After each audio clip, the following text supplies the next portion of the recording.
shooting film is cheaper than shooting digital. I am sick and tired of people always saying, why do you shoot film? It's so expensive. Shoot digital. first of all, it isn't, and in this video, I'm doing the math. So, welcome back guys to New Nostalgia, and today I'm proving once and for all, shooting film is cheaper than shooting digital.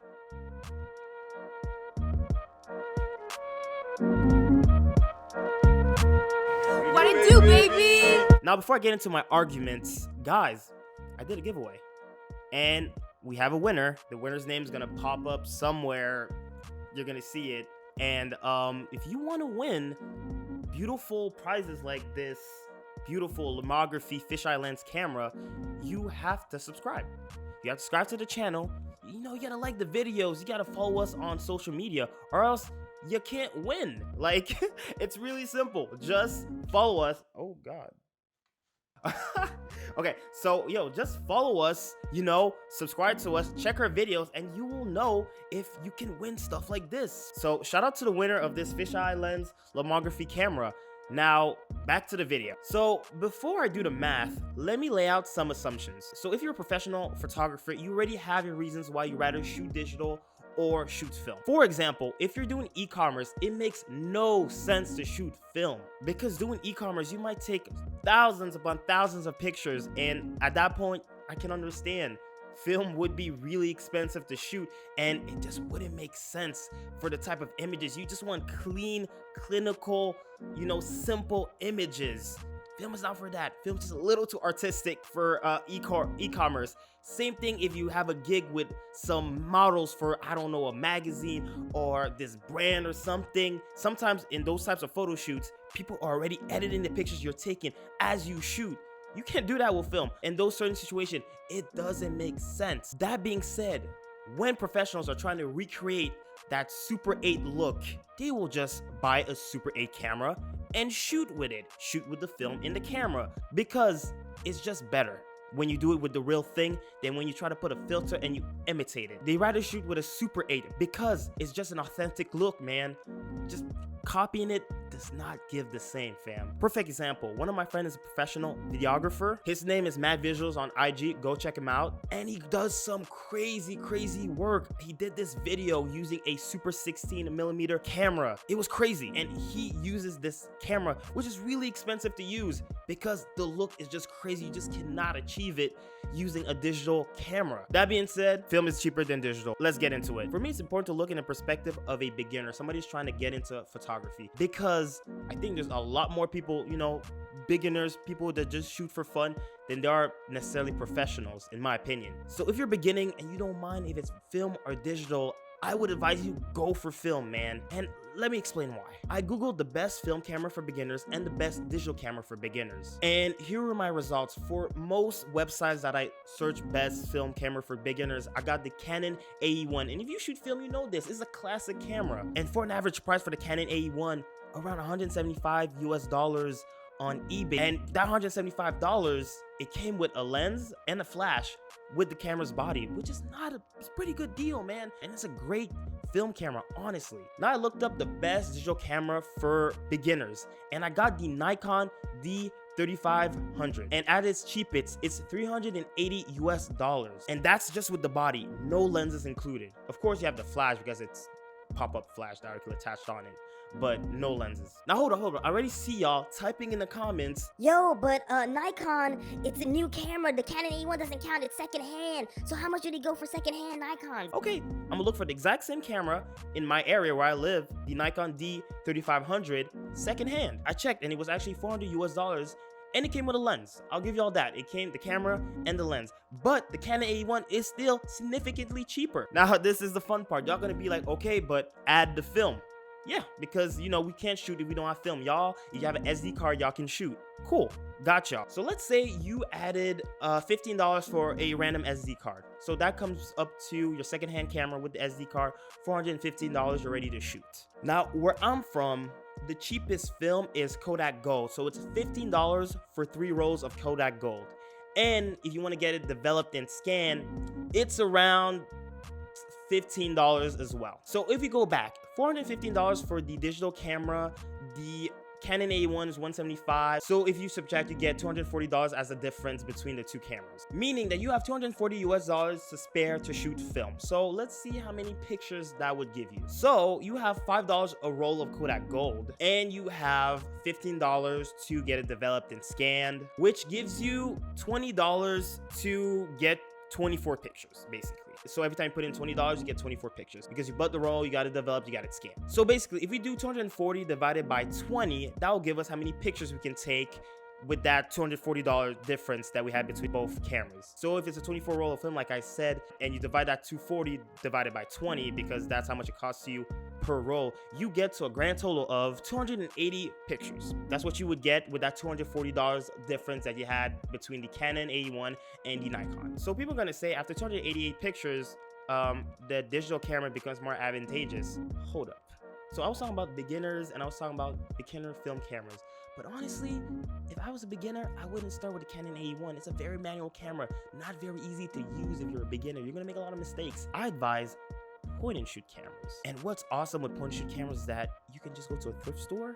Maybe you have grandparents that have some, your parents back in the day, and bruh, they can cost you like $1. Like, it's super cheap getting point and shoot cameras. And another advantage that you get from a film camera that you wouldn't get with a cheaper digital camera is that your film camera is already full frame.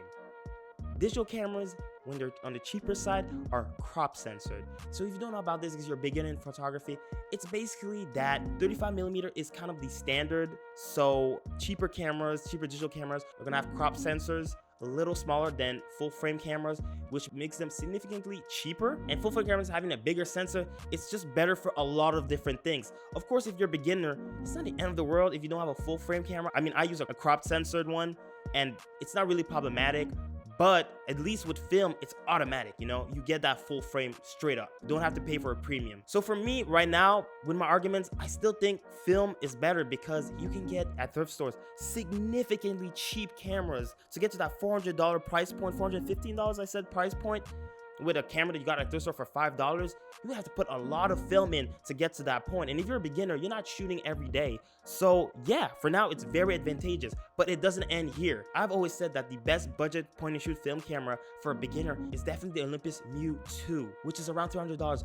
But it gets better. You can get the Olympus Mu 1. That is the older brother of the Olympus Mu 2 and fares amazingly. It's still an amazing camera for so cheap. Like, you can get it under $100. So you know how much film you can shoot? It gives you a lot more money to spend on film to shoot, and you're not shooting all the time if you're a beginner, like I said. So if you're looking for a pretty damn good full frame digital camera, they're like $3,000, man. Like, let's for example say the Sony A7R III, $3,000 for the body only. That's extremely expensive. If you're a beginner, don't hop on that camera. But I'm just giving you an example of a very good film camera compared to a very good digital camera. The prices do not compare. It's day and night. Even if you have to add the cost of film, you will never, like, let's say you get the Olympus Mu 2, it's $300, and the Sony A7R III, $3,000. The amount of film you can use to get to that $3,000 price point is ridiculous. I've been shooting film for like almost 3 years. I've not spent $3,000 on just film. I've not. So like, it's day and night. But let's say you say that the Sony A7R III isn't comparable to a point and shoot because you know you can change the lenses and everything, and you want to compare it to a better camera. Cool. Let's compare it to what I think is the greatest 35mm film camera of all time, the Contax G2. No.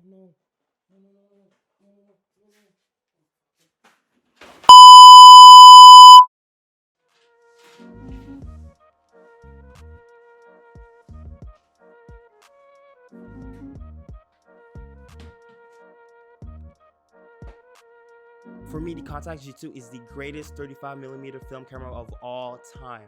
And if you get it with a flash and a lens, you're looking at $1,900 US on eBay. And personally for me, I paid nowhere near that price for the Contax G2. Now, if you're looking for the best digital camera of all time, I typed it on Google. I don't know these cameras very well. I'm not gonna lie to you.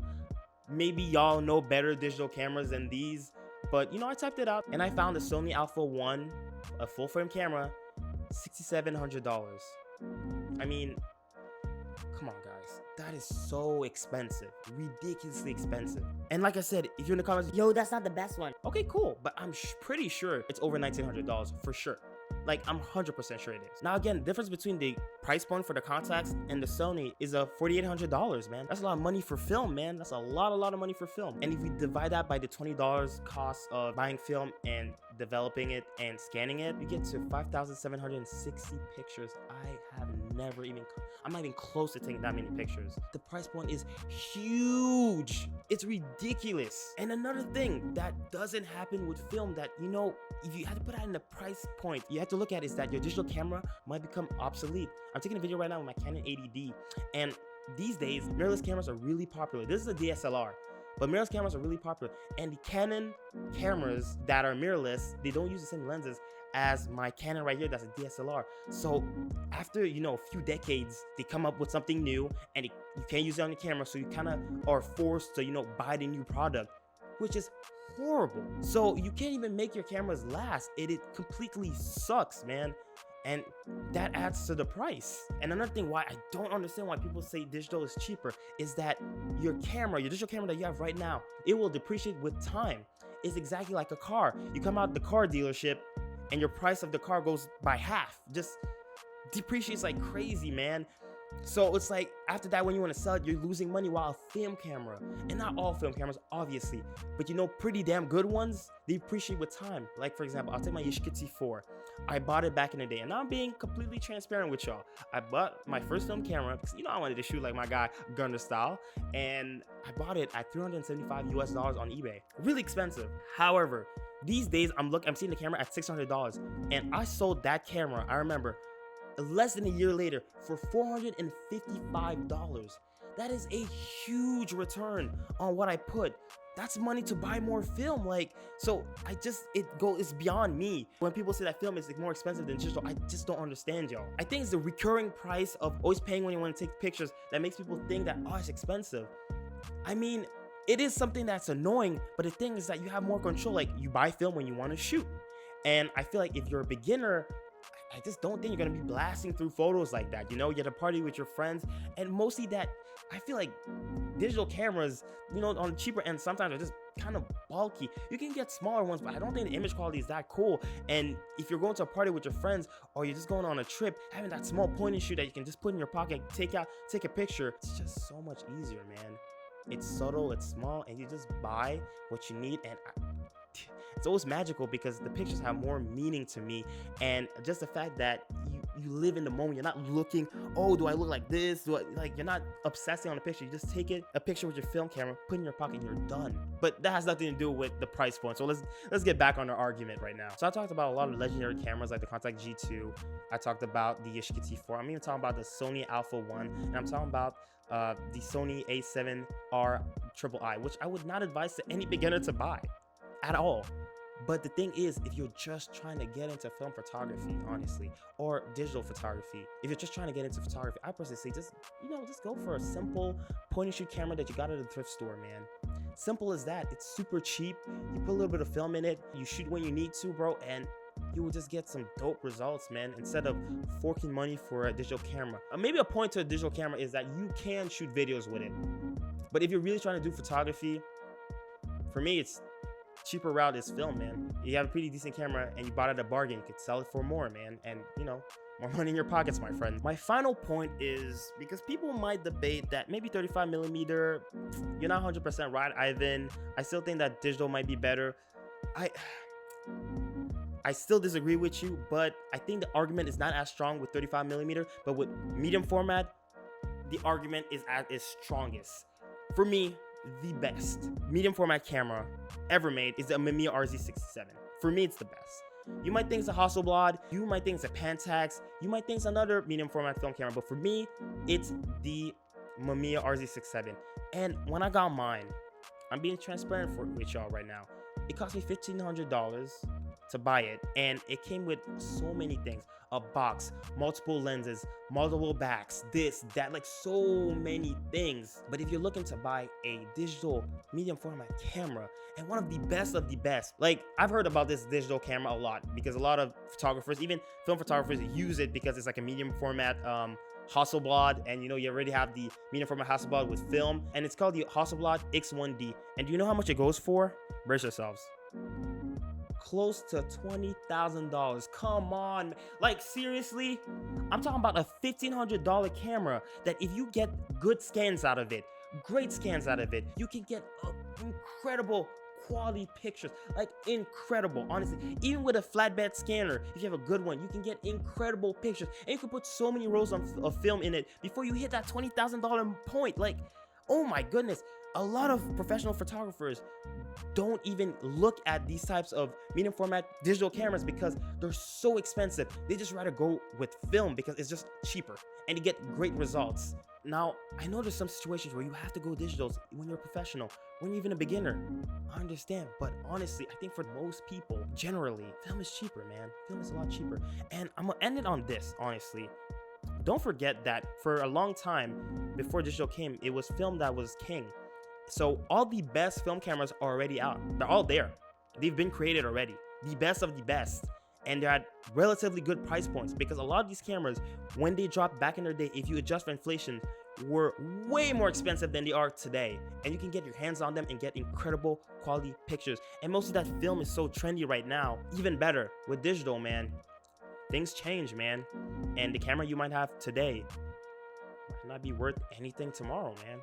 So just keep that in mind. And of course, you have to be careful with your film cameras. They're old, they have old technology in it, and they might break. But if you're blessed enough to keep it in good quality and take care of it as anything that you buy at a heavy price, you should, then bro, sky's the limit for you, man. So that's it, man.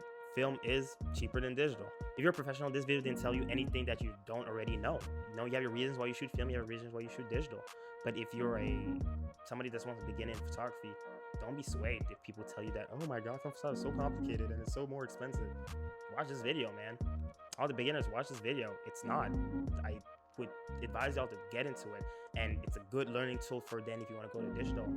Go ahead first. I even shoot digital, man. I have no problem with it. There's some photo shoots where it doesn't make sense for me to shoot film, but I just don't like when people say that film is so much more expensive than digital. It's just not true. But at the end of the day, guys, have fun with it, man. And also, don't forget to subscribe to this channel. Follow us on all social media, like I said, man.